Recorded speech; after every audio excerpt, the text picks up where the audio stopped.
Good morning. কেমন আছো বলো তো সবাই? আশা করছি সবাই তোমরা ভালো আছো, আর আমরাও না বেশ ভালো আছি। আমার আরও একটি নতুন ব্লগে আবারও তোমাদেরকে স্বাগত জানাচ্ছি। ঘড়িতে বাজে ঠিক সকাল 8:15। টাইমটা মনে থাকলো তার কারণ মিঠির বাবা বাড়ি যাবে 8:30টায়, তো আমাকে একটুখানি তাড়া দিচ্ছিল যে তাড়াতাড়ি আমাকে একটুখানি চা দিলে দাও, নাহলে আমি এমনিই চলে যাব। তো সেই কারণে ঘুম থেকে উঠে কিন্তু আমার গোপুসোনাকে তোলা হয়ে গেছে, যেটা তোমাদের সাথে শেয়ার করতে পারিনি, কারণ সকালে অনেকটাই তাড়া থাকে। তো আমাদের প্রত্যেকেরই দেখবে সকাল টাইমটা একটুখানি তাড়া বেশি থাকে, তাই না? তো এইদিকে দেখো দুজনের জন্য চা নিয়ে নিয়েছি আর দুখানা বিস্কিট নিয়ে নিয়েছি।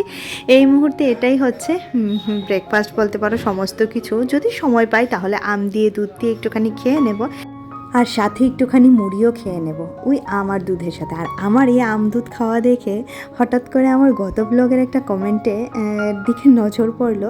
হাউসওয়াইফ ঝুমা দিদিভাই বলেছে দুধ আর আম দিয়ে খেলে তৃপ্তি হয়। হ্যাঁ গো, আমারও খাবার পরে না ওই আম দুধ দিয়ে একটু ভাত খেলে অনেকটাই তৃপ্তি হয়। আর জান্নাহাস টাইনি ওয়াল থেকে বলেছেন খুব সুন্দর ভিডিও, অসংখ্য ধন্যবাদ দিদিভাই। দ্য হট ফুড কিচেন থেকে বলেছেন খুব সুন্দর হয়েছে ভিডিওটি, দারুণ লাগলো। অসংখ্য অসংখ্য ধন্যবাদ দিদিভাই। আমি সবারই কমেন্টটা একটু একটু করে পড়ে নিচ্ছি।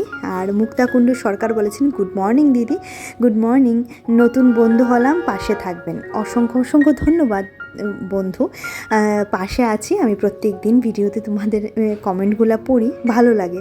ছোট বাবুর জন্য অনেক অনেক ভালোবাসা রইল, অসংখ্য অসংখ্য ধন্যবাদ। সত্যি কথা বলতে কি জানো তো, অবশ্যই করে তোমাদের সবার পাশে থাকবো, কিন্তু নিজেই তো বুঝতে পারছো একটা স্কুলে যায় আর একটা বাচ্চাকে নিয়ে আমার সারাদিন সংসারে কাজ করতে হয়।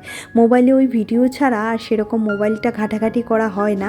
সত্যি কথা বলতে কি, আমি অবশ্যই তোমাদের চ্যানেলে যাব। আমি এই 1-2 দিনের মধ্যে বাড়ি যাচ্ছি, মানে আমার বাবার বাড়িতে, তখন গিয়ে সবাইকে একটুখানি ফলো ব্যাক করে দেব।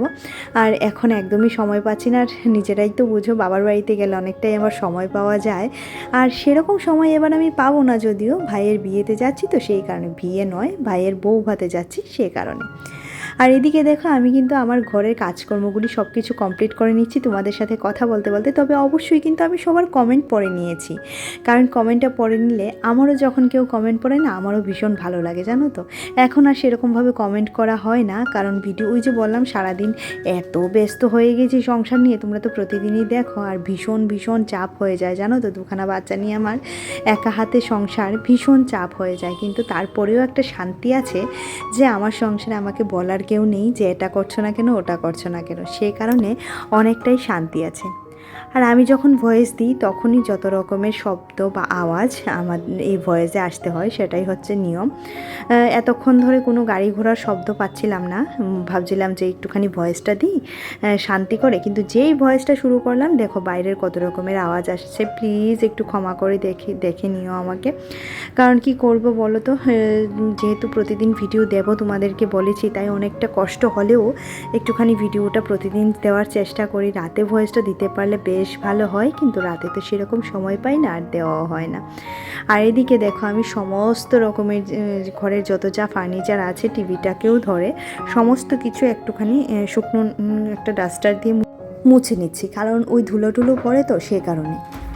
আর বেশ কয়েকদিন ধরে সমস্ত কিছু ঝাড়াঝাড়ি পরিষ্কার পরিচ্ছন্ন করছি, যেটা তোমরা তো প্রতিদিন ব্লগের মাধ্যমে দেখতেই পাচ্ছ। আর যে কাজগুলি করতে আমার ভীষণ পরিমাণে কষ্ট হয়ে যাচ্ছে, একা হাতে সংসার সামলে বাচ্চা সামলে সমস্ত কিছু মেনটেন করে করতে হচ্ছে, তো সেই কারণে একটুখানি অসুবিধা হচ্ছে, কিন্তু তারপরেও যেটা করার সেটা তো করতেই হবে বলো। আর একটা মানসিক শান্তি কি জানো তো, ওই যে মানে নিজের কাজ নিজে করি, কেউ বলা কোয়ার নেই, সেটা হচ্ছে সবচেয়ে বড় মানসিক শান্তি। আর আমি কিন্তু ছোলার ডালের বড়ার ব্যাটারটা রেডি করে এসেছি, তোমরা কি লক্ষ্য করেছো? আমি কিন্তু কথার বকবকের মধ্যে তোমাদেরকে বলতেই ভুলে গেছি যে আমি ছোলার ডালের ব্যাটারটা রেডি করে এসেছি। ছোলার ডালটা মিক্সিতে ঘুরিয়ে নিয়েছি, বেশ ফাইন করে একদম পেস্ট করে নিয়েছি। আর তার মধ্যে হলুদ লবণ দিয়েছিলাম এবং কাঁচা লঙ্কা আর আদা একটুখানি ভালো করে মিক্সিতে ঘুরিয়ে তারপর দিয়ে দিয়েছি, আর একটুখানি জিরে গুঁড়ো দিয়েছি। খেতে যে খুব বেশি একটা আমার কাছে ভালো লেগেছে সেটা বলবো না, তবে গরম গরম অনেকটাই খাওয়া যায়, কিন্তু সেরকম যে পেঁয়াজ দিয়ে বড়া তার মতো কিন্তু টেস্ট হয়নি। আর এদিকে দেখো এবার খাটটাকেও মুছে নিচ্ছি। কাজগুলি না আমি বেশ কয়েক মাস আগে মানে করতে পারিনি, কারণ তোমরা তো জানোই প্রেগনেন্সির সময় এই সমস্ত কাজগুলো আমার আর করা একদমই পারছিলাম না করতে। যতটুকু যা পরিষ্কার পরিচ্ছন্ন করা ঠিক ততটুকু করেছি তো অবশ্যই, কিন্তু সেরকমভাবে করা হয়নি। আর এখন যেহেতু ছোটো মেয়েটা অনেকটাই ছোট, সেই কারণে এখন ওকে রেখে রেখে করতে হয়, তো এই কারণে একটুখানি অসুবিধা হয়। যেমন ওকে ওই ঘরে রেখেছি, কারণ যেহেতু ডাস্টিং করছি সে কারণে ধুলোবালি উড়ে পড়তে পারে, সে কারণে। আর আজকে দুপুরে রান্নাবান্নার মেনুগুলি ছিল তোমার একটুখানি ছড়া কচু ভেজেছিলাম, মুখী কচু যেটাকে বলে, সেটাকে একটুখানি ভেজেছিলাম, আর ডালের বড়া ছিল, আর ছিল তার সাথে তোমার সয়াবিনের একটা ভাজা। তো সেটা মিঠির খেয়ে না সেরকম মিঠির পেটটা ভরেনি, সত্যি কথা বলতে। একটু ডাল হতো তাহলে ওর পেটটা ভরতো। আমারও না জানি কি ভূতে লাগাল পেয়েছিল, আমি যদি একটুখানি ছোলার ডাল করে নিতাম তাহলে সে বাচ্চাটা খেতে পারতো। তো আমাকে বলছিল, মা আমাকে কিছু না খাওয়াবে, আমার ভালো লাগছে না। আসলে নিরামিষ তো, সেই কারণে ওরও ভালো লাগছে না কিছুই আর খেতে। আমার বেশ ভালো লাগছিল, কিন্তু ওর একটুখানি অসুবিধা হচ্ছে, বাচ্চা মানুষ তো, সেই কারণে। তো ওই আমি দই ফুচকা অর্ডার করেছিলাম, তো সে নিয়ে বসেছে, সে এবং তার বাবা খেয়েছে, আমি একটা খেয়েছি আর দইটা খেয়েছি। আমার এই যে দই ফুচকার দইটা এত ভালো লাগে। আর এদিকে দেখো চা করে নিয়েছি, সন্ধ্যাবেলা একটুখানি চা খেতে হবে, এটা কিন্তু অনেকটাই পরে, ওই দই খাওয়ার একদম সঙ্গে সঙ্গেই নয়, এটা প্রায় তখন 8:30 বাজে। আমার ভীষণ চার পিপাসা পেয়েছে। আর এদিকে দুখানা বিস্কিটও নিয়ে নিলাম। এবার চলো দুজনা মিলে চাটা খাই। বরকে অনেক কষ্ট করে রাজি করিয়েছে, প্লিজ একটু চা খাও না বসে। আসলে কি বলো তো, সারাদিনে ওই চা খাওয়ার সময়টাই ওকে পাই তো কাছে, একসাথে বসে গল্প করা, সে কারণে। কারণ না হলে ওই দুজনাকে নিয়ে এতটাই ব্যস্ত হয়ে গেছি এখন দুইজন, আর সেরকম করে নিজেদের মতো কথা বলার বা নিজেদের সারাদিনটা কেমন কাটলো সেই কথাটা বলার আর সময় পাই না। যাকে আবারও সময় পাবো যখন ওরা বড় হয়ে যাবে তখন, কিন্তু তারপরেও যতটুকু নিজেদের মধ্যে সময় কাটানো, ঠিক ওই চায়ের সময়, চা যতটুকু সময় মানে চা যেই সময়টা খাই সেই সময়টা বসে একটু গল্প গুজব করে নিই।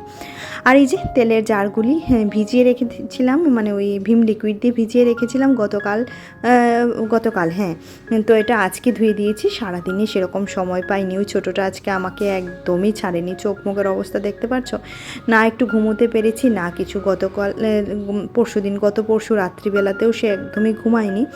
ভেবেছিলাম দুপুরে ওকে নিয়ে একটুখানি ঘুমাবো, কিন্তু সে তো ঘুমায়নি।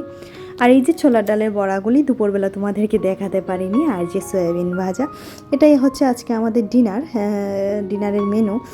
তো চলো, আর এখানে ভাতটা গরম বসিয়ে মিঠিকে এবং মিঠির পাপাকে দেবো। আমি এসব খাবো না, আমি দুধ দিয়ে ভাত খাবো একটুখানি। তো চলো আজকের মতো এখানেই ভিডিওটি রাখছি, দেখা হচ্ছে পরবর্তী আরও একটা ব্লগে। ততক্ষণের মতো সবাই ভালো থেকো, সুস্থ থেকো। ঘড়িতে কিন্তু অনেকটাই বাজে, প্রায় 11:15 বেজে গেছে।